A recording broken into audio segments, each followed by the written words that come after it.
세 가지의 저희 내용 준비하고 있는데요. 자세하게 외신에서 다루고 있는 부분들 함께 살펴보겠습니다. 김민아 캐스터입니다. 안녕하세요. 안녕하세요. 네, 어서 오세요. 첫 번째는 어제여서 저희 금리 얘기부터 좀 시작을 해보려고 하는데 파월의 굉장히 매파적인 발언을 잘 또 간밤에는 소화를 해냈습니다. 이제는 좀 당면한 상황이기 때문에 받아들이자 이런 분위기도 좀 포착이 되는데요. 골드만삭스에서도 이번에 50bp 인상 가능성을 좀 높게 점쳤다면서요? 네, 맞습니다. 네. 비즈니스 인사이더 보도 내용이고요. Goldman Sachs now expects the Fed to hike 50 basis points in both May and June after Powell's tough talk. 이번에 파월이 매파적으로 변할 수 있다 이런 발언을 내놓은 가운데 골드만삭스 쪽에서도 이 부분에 힘을 실어주는 모습을 보여줬습니다. 네. 바로 자세한 내용 기사 통해서 확인해 보겠습니다. 기사 살펴보시면 골드만삭스는 연준이 오는 5월과 6월 예정된 FOMC 회의에서 기준금리를 각각 50bp씩 올릴 것으로 예상했습니다. 연준이 5월과 6월 회의에서 50bp 인상을 그리고 하반기의 4차례 회의에서는 25bp 인상을 단행할 것으로 봤고요. 또 내년 1분기에서 3분기 동안에는 분기별로 한 차례씩 올릴 것으로 내다봤습니다. 이렇게 될 경우 최종 금리 목표치는 3%에서 3.25%로 이 당초의 예상치를 유지할 것이라고 내다봤는데요. 지난주 수요일 연준은 2018년 이후에 처음으로 기준금리를 인상한 바 있습니다. 또 시장에서는 올해 중 6번의 회의를 통해서 25bp씩 올릴 것으로 예상을 했는데요. 여기에 골드만삭스가 조금 더 매파적으로 갈 수 있다 이런 가능성을 다시 한번 시사를 해준 것으로 파악이 되고 하루 전 파월이 보다 매파적인 의견을 보임에 따라서 시장에서는 더 큰 폭의 금리 인상이 나올 것이라는 의견이 조금씩 나오고 있었는데 이 골드만삭스가 다시 한번 이곳에 힘을 실어준 것으로 파악됩니다. 네, 어떤 부분에 착안을 해가지고 이렇게 뷰가 바뀌었는지도 궁금할 것 같은데 뭔가 좀 의미심장한 부분을 캐치를 했을까요? 골드만삭스에서? 네, 사실 뻔하지만 또 의미심장하기도 하고 이 네. 파월 발언에 있어서 좀 힌트를 얻었는데요. 파월 의장이 전날 25bp 이상 인상 등 더 공격적인 조치가 적절하다고 판단이 되면 그렇게 할 것이라고 밝힌 가운데 또 통화정책 기조를 중립적으로 되돌리기 위해서는 신속하게 움직일 필요가 있다면서 물가 안정에 필요한 것이라면 더 제한적인 수준으로 돌려놓아야 한다고 밝힌 바 있습니다. 이렇게 파월 의장의 발언 중에서 한 가지 단어에 조금 집중하는 모습을 보여줬습니다. 이 파월 의장의 연설 말미에 신속하게 움직여야 한다 이 부분을 강조한 것에 주목을 한 거였는데요. 파월 의장이 1월까지만 해도 이 꾸준히라는 표현을 썼기 때문에 이러한 부분에 원래는 꾸준히 올라갈 것이다, 꾸준히 조금씩 올라갈 것이다 이런 예상이 많이 나왔지만 이번에는 신속하게 좀 바꿔 나갈 것이다 이런 발언에 집중을 하게 되면서 이것이 이제는 25bp가 아닌 50bp 인상을 의미한다고 보통 분석을 하고 있습니다. 이에 따라서 오는 5월과 6월에 열리는 FOMC 회의를 통해서 연준이 0.5%포인트 금리 인상을 단행할 가능성이 커졌다고 보고 있습니다. 네, 50bp가 한 차례가 아니라 뭐 두 차례, 세 차례까지도 이어질 수 있다라는 굉장히 공격적인 또 분석가들의 전망도 나오고 있는 상황인데 하지만 투자자들 이것에 대해서 그래도 미국 경제 펀더멘털에 대해서는 자신 있다라는 뜻이 아닐까라는 해석이 나오면서 보시는 것처럼 간밤에 강하게 하루 만에 반등에 성공했습니다. 심리가 좌지우지하는 또 시장이지 않을까라는 거를 여기서 또 캐치할 수 있는 또 포인트가 되지 않을까 싶고요. 일단은 무난하게 이런 매파적인 발언 소화했다라는 점 긍정적으로 평가해봤습니다. 두 번째 얘기 넘어가겠습니다. 지금 러시아산 원유와 관련해서 EU가 강경한 조치를 취할 수 있다, 좀 검토 중이다라는 부분을 얘기를 하긴 했는데 현실 가능성이 희박하다고요? 많지는 않다면서요? 네, 그렇습니다. 네. CNBC 보도 내용입니다. European Union unlikely to impose an oil embargo on Russia, sources say. EU 측에서 이 원유 제재 이 부분에 있어서 지금 이야기가 많이 나오고 있는데요. 기사 확인해 보겠습니다.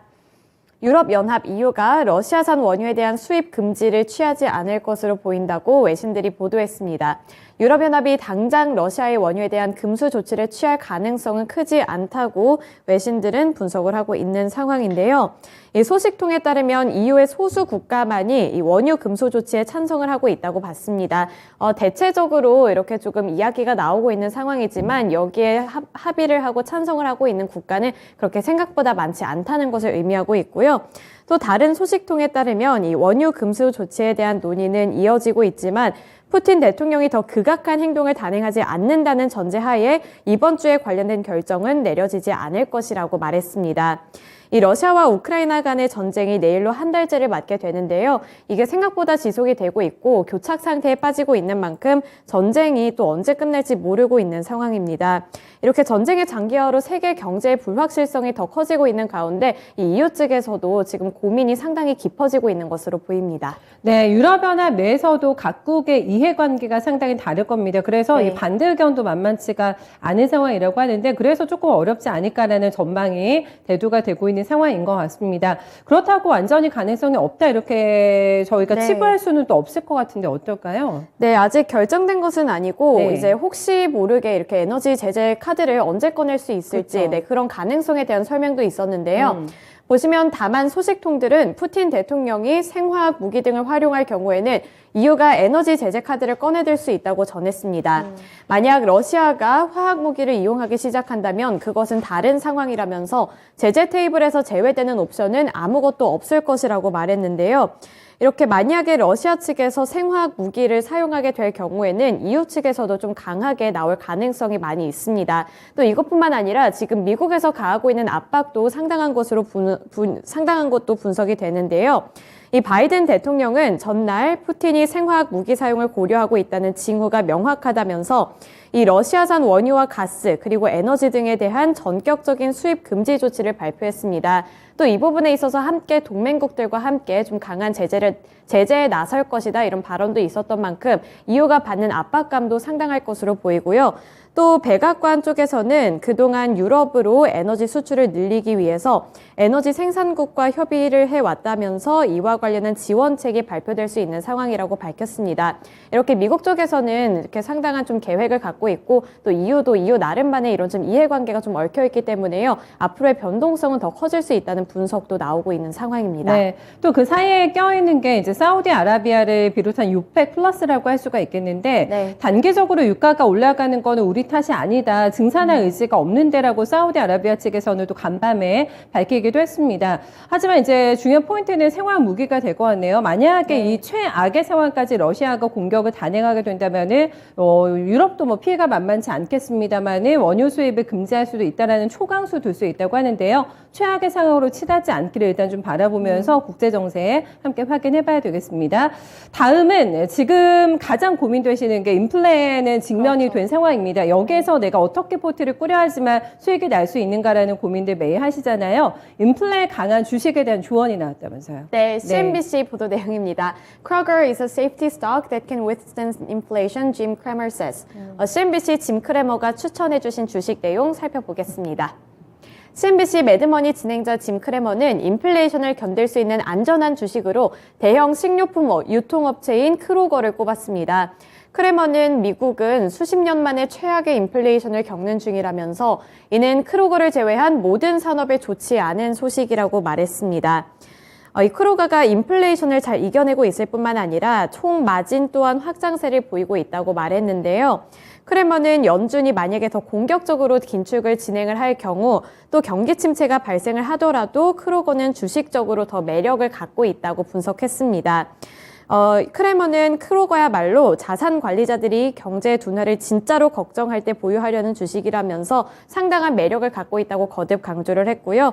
또 이달 초에 발표된 실적 발표에서도 시장 예상치를 웃도는 성적을 공개했다면서 탄탄한 실적을 갖고 있고 또 앞으로의 전망 또한 괜찮다고 분석했습니다. 네, 여러 가지 주식의 가능성 언급한 게 아니라 딱 한 종목만 얘기했기 때문에 크로거를 저희 좀 눈여겨봐야 되지 않을까라는 생각이 듭니다. 뭐 식량 대란이 올 수 있다. 그리고 원자재가 워낙에 좀 변동이 있기 때문에 이런 흐름을 조금 타면서 매매하면서 수익을 낼 수 있는 종목들도 요즘에 굉장히 핫하게 움직이고 있는 상황인데요.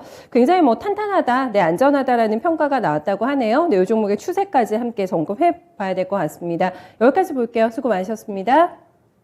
네, 세 가지 외신 뉴스 김민아 캐스터와 함께 자세하게 살펴봤습니다.